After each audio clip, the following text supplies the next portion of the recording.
Video देखने से पहले चैनल को सब्सक्राइब कीजिए और अगली वीडियो की नोटिफिकेशन पाने के लिए बेल आइकॉन दबाइए। हेलो बच्चों, देखो एस ब्लॉक के एक और भाग के साथ मैं आ गया हूँ। मैं एस ब्लॉक की प्रॉपर्टीज़ के बारे में बात कर रहा था, एस ब्लॉक के गुणों के बारे में बात कर रहा था। देखो आज एक बात और करनी है मुझे आपसे।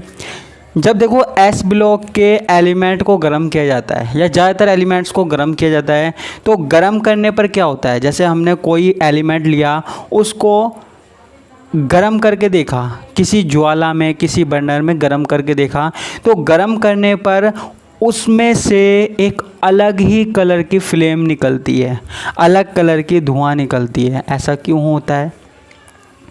इसके पीछे रीज़न है, इसके पीछे ये रीज़न है कि जब हम किसी एलिमेंट को जलाते हैं या किसी कंपाउंड को जलाते हैं, तो उसके इलेक्ट्रॉन जो होते हैं वो एक्साइटेड हो जाते हैं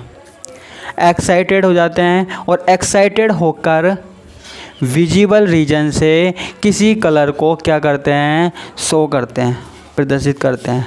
आपको पता होगा कोई भी कंपाउंड है या कोई भी चीज़ है वो कलर कैसे शो करती है, उस पर जब लाइट पड़ती है, वाइट लाइट पड़ती है, तो वो किसी स्पेसिफिक कलर को क्या है, वापस से रिफ्लेक्ट कर देती है। और जो कलर हमारी आइज़ तक पहुंचता है, आंखों तक पहुंचता है, वही उस एलिमेंट का कलर होता है या वो उस कंपाउंड का कलर होता है। ठीक है, अब देखो हम बात कर रहे थे एस ब्लॉक की। एस ब्लॉक में जो फ्लेम कलर है उसकी बात कर रहे हैं हम। देखो लिथियम का जो फ्लेम कलर होता है वो होता है रेड, लाल कलर की इसमें फ्लेम आती है। सोडियम का जो फ्लेम कलर होता है पीला, येलो कलर की फ्लेम आती है। पोटेशियम का हल्का बैंगनी, वायलेट होता है, बिल्कुल हल्का होता है, लाइट वायलेट। जो रुबिडियम है उसका होता है वायलेट, बैंगनी तो जानते ही हो। सीजियम होता है, उसका कलर होता है ब्लू, नीला। अब देखो बात यहाँ आती है, दिक्कत यहाँ आती है, बेरिलियम और मैग्नीशियम क्या होते हैं, रंगहीन होते हैं, कलरलेस होते हैं। क्यों होते हैं कलरलेस? इसलिए होते हैं क्योंकि इनमें से इलेक्ट्रॉन निकालने के लिए बहुत ज़्यादा अमाउंट में एनर्जी देनी पड़ती है, बहुत ज़्यादा मात्रा में आयोनाइजेशन एनर्जी देनी पड़ेगी, और इतनी एनर्जी जल्दी से मिल नहीं पाती। नॉर्मल सी बात है, जब हम बर्नर पे गर्म करते हैं तो इतनी एनर्जी नहीं निकल पाती कि इलेक्ट्रॉन बाहर निकल जाए, इतनी एनर्जी हम नहीं दे पाते। इसलिए ये दोनों क्या होते हैं, कलरलेस होते हैं, इसमें से इलेक्ट्रॉन क्या है, नहीं निकल पाते जल्दी से। कैल्शियम जो है उसका जो कलर होता है वो होता है ब्रिक रेड, यानी कि ईंट जैसा लाल। उसके बाद स्ट्रोंशियम है, इसका गहरा लाल होता है। बेरियम है, इसका सेब जैसा हरे सेब होता है ना, वैसा कलर। और जो लास्ट में हमारे पास रेडियम है, उसका कलर होता है गहरा लाल। ठीक है, तो ये हमारे पास क्या है, कुछ कलर की बात हो गई। एस ब्लॉक के एलिमेंट कौन कौन से कलर शो करते हैं उसकी बात हो गई। ठीक है, अब हम आगे की बात करते हैं। अब हमारे पास आगे क्या है, हमारे पास आगे है इलेक्ट्रोनेगेटिविटी। क्या है? इलेक्ट्रोनेगेटिविटी क्या होती है? इलेक्ट्रोनेगेटिविटी का मतलब है इलेक्ट्रॉन को आकर्षित करना या इलेक्ट्रॉन को अट्रैक्ट करने का नेचर। कोई भी एटम है वो इलेक्ट्रॉन को कितना अट्रैक्ट कर रहा है, इलेक्ट्रॉनों को कितना अट्रैक्ट कर रहा है, कितना आकर्षित कर रहा है, कितना खींच रहा है, उसका जो ये नेचर होता है वो क्या कहलाता है, इलेक्ट्रोनेगेटिविटी। क्या कहलाता है बच्चों? इलेक्ट्रोनेगेटिविटी। अब ये पूछ रहा है कि एस ब्लॉक में इलेक्ट्रोनेगेटिविटी कैसी है, विद्युत ऋणता कैसी है, तो मैं आपको यहाँ बताना चाहूँगा इलेक्ट्रोनेगेटिविटी एस ब्लॉक की बिल्कुल अच्छी नहीं है। क्यों? क्योंकि इसका क्या है, साइज बड़ा होता है। क्या बड़ा होता है? साइज बड़ा होता है। सीधी सी बात है, अगर किसी एटम को इलेक्ट्रॉन को अट्रैक्ट करना है, आकर्षित करना है, तो क्या होना चाहिए, वो जो उसका नाभिक वाला भाग है, प्लस वाला भाग है, वो इलेक्ट्रॉन के पास होना चाहिए। प्लस वाला भाग जो है इलेक्ट्रॉन के पास होना चाहिए। देखो नाभिक में जो प्लस वाला भाग होता है, यानी कि जो प्रोटॉन होते हैं, वो इलेक्ट्रॉन को आकर्षित करने का काम करते हैं। ठीक है। अब देखो जब हमारे पास छोटा एटम है एक तो, और एक हमारे पास क्या है, बड़ा एटम है। अब बड़े एटम में क्या होगा, और बहुत सारे इलेक्ट्रॉन होंगे जो चक्कर लगा रहे होंगे, और भी बहुत सारे इलेक्ट्रॉन होंगे जो चक्कर लगा रहे होंगे। तो जो नया इलेक्ट्रॉन आएगा और जो न्यूक्लियस है उनके बीच में डिस्टेंस कैसी होगी, बहुत ज़्यादा होगी। ठीक है। और डिस्टेंस ज़्यादा होने के साथ साथ बीच में कई इलेक्ट्रॉन्स भी पड़ेंगे जो इस इलेक्ट्रॉन को न्यूक्लियस के पास आने से रोकेंगे, आने ही नहीं देंगे। कोई इलेक्ट्रॉन क्यों चाहेगा कि नाभिक के पास कोई और इलेक्ट्रॉन आए। लेकिन जिसमें छोटा साइज है, इलेक्ट्रॉन कम है, तो वहाँ पे नया इलेक्ट्रॉन आसानी से आ जाएगा। इसलिए बड़े साइज वाला जो एटम होता है उसकी इलेक्ट्रोनेगेटिविटी क्या होती है, कम होती है, और छोटे साइज वाले की इलेक्ट्रोनेगेटिविटी ज़्यादा होती है। अब हम एस ब्लॉक की बात करें, जैसे लिथियम है, उसके बाद बेरिलियम है। तो देखो जैसे इस वाले आवर्त में जाते हैं हम, बोरोन है, कार्बन है, इस वाले आवर्त में जाते हैं, इस वाले पीरियड में जाते हैं। तो यहाँ पे क्या हुआ, लिथियम का साइज सबसे बड़ा होता है, तो लिथियम की इलेक्ट्रोनेगेटिविटी क्या हुई, सबसे कम हुई। विद्युत ऋणता क्या हुई, सबसे कम हुई। सबसे ज़्यादा कौन सी होगी, फ्लोरीन की।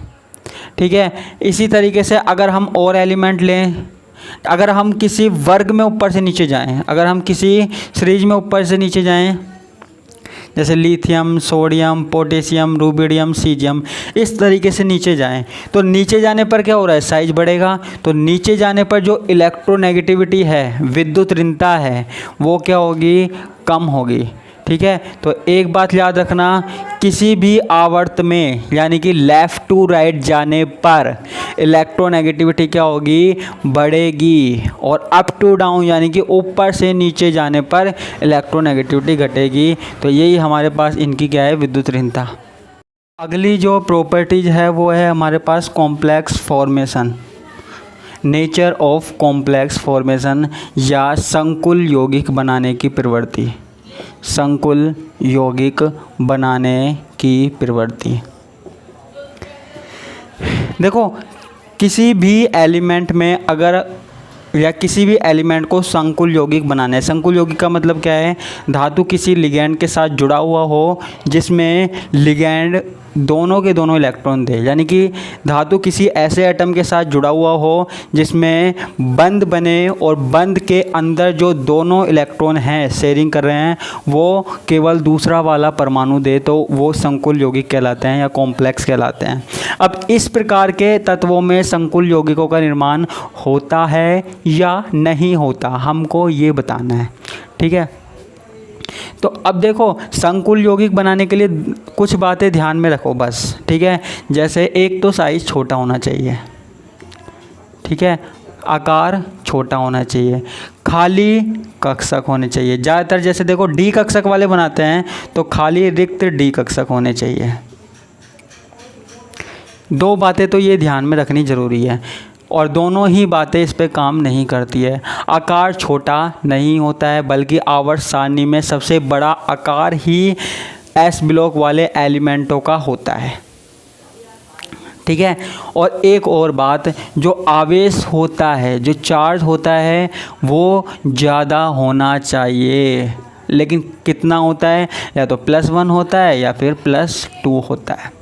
ठीक है। तो ये तीन बातें याद रखनी है कि कोई भी एलिमेंट कब कॉम्प्लेक्स बना पाएगा, जब उसमें तीन बातें ध्यान रखी जाएगी। कौन कौन सी, एक तो उसका आकार छोटा हो, एक उसमें खाली कक्षक उपलब्ध हो बॉन्ड बनाने के लिए, और एक उस पर आवेश ज़्यादा से ज़्यादा हो। लेकिन तीनों ही बातें यहाँ पे जल्दी से काम नहीं आती। आकार सबसे बड़ा होता है, खाली कक्षक जल्दी से उपलब्ध नहीं हो पाते हैं। उसके बाद जो आवेश है, जो चार्ज है, चार्ज या तो +1 होता है या +2 होता है, इससे ज़्यादा नहीं हो सकता है। इसलिए इनमें संकुल बनाने की प्रवृत्ति जो होती है वो होती है कम होती है औरों की तुलना में।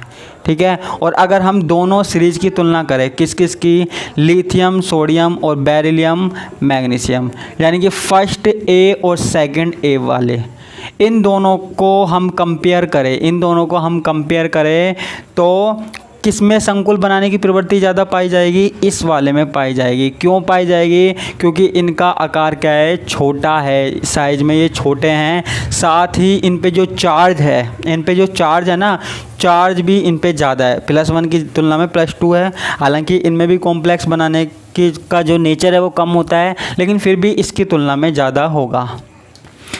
तो ये हमारे पास कॉम्प्लेक्स कंपाउंड की बात हो गई।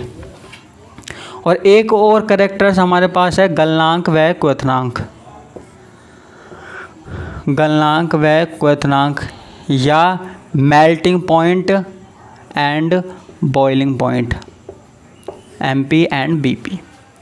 देखो मेल्टिंग पॉइंट का मतलब क्या है? मेल्टिंग पॉइंट का मतलब है कोई कंपाउंड है कितने टेम्परेचर पे मेल्ट हो जाता है, कितने टेम्परेचर पे मेल्ट हो जाता है, यानी कि गल जाता है। सीधी सी बात है, अगर किसी पदार्थ को हमने टेम्परेचर दिया, जो पदार्थ बड़ा होगा या फिर जिसमें नाभिक का इलेक्ट्रॉनों के ऊपर अट्रैक्शन कम होगा, आकर्षण कम होगा, वो जल्दी टूट जाएगा। सीधी सी बात है, जो बड़ी चीज़ होगी वो आसानी से टूट जाएगी और छोटी चीज़ है उसे तोड़ने में टाइम लगेगा। आकार बड़ा होगा वो आसानी से टूट जाएगा, यानी कि कम टेम्परेचर पर ही टूट जाएगा, यानी कि मेल्टिंग और बॉइलिंग पॉइंट क्या होंगे? कम होंगे। लेकिन अगर हमारे पास साइज़ छोटा हो जाता है तो छोटे साइज़ वाले एटम को तोड़ना बहुत मुश्किल होता है, छोटे साइज़ वाले एटम को नहीं तोड़ पाते हैं हम। तो इस दृष्टि से छोटे वाले साइज़ का जो एटम होता है उसका मेल्टिंग पॉइंट और बॉइलिंग पॉइंट क्या होते हैं? ज़्यादा होते हैं। इसके कम होते हैं क्योंकि इसमें नाभिक का जो इलेक्ट्रॉनों की तरफ आकर्षण है, अट्रैक्शन है, वो क्या होता है? कम होता है। क्या होता है? आकर्षण कम होता है और साइज़ बड़ा होता है। अब देखो आवर्त सारणी में जैसे हम यहाँ से यहाँ जाएंगे, लिथियम, बेरिलियम, बोरॉन, कार्बन, तो यहाँ पे साइज़ क्या होता जा रहा है? छोटा होता जा रहा है, साइज़ छोटा होता जा रहा है। तो मेल्टिंग पॉइंट, बॉइलिंग पॉइंट क्या होंगे? बढ़ते जाएंगे। और ऊपर से नीचे जाने पर lithium, sodium, potassium, rubidium, caesium, francium, यहाँ पे क्या हो रहा है? ऊपर से नीचे जाने पर आपको पता है साइज़ बढ़ता है, एटॉमिक साइज़ बढ़ता है। तो ऊपर से नीचे जाने पर साइज़ बढ़ रहा है, इसलिए मेल्टिंग और बॉइलिंग पॉइंट क्या होंगे? घटेंगे। तो एक बात ध्यान रखना, जहाँ साइज़ बढ़ रहा है वहाँ पे मेल्टिंग और बॉइलिंग पॉइंट घटेंगे, और जहाँ पे साइज़ कम हो रहा है वहाँ पे मेल्टिंग पॉइंट और बॉइलिंग पॉइंट बढ़ेंगे। इतनी सिंपल सी बात आपको याद रखनी है, ठीक है। तो ये हमारे पास इसके कैरेक्टर्स हो गए। कल की क्लास में मैं इससे ज़्यादा इम्पोर्टेंट टॉपिक की बात करूँगा जो एग्ज़ाम में बहुत बार पूछा जाता है, ठीक है। तो आज के लिए सिर्फ इतना है।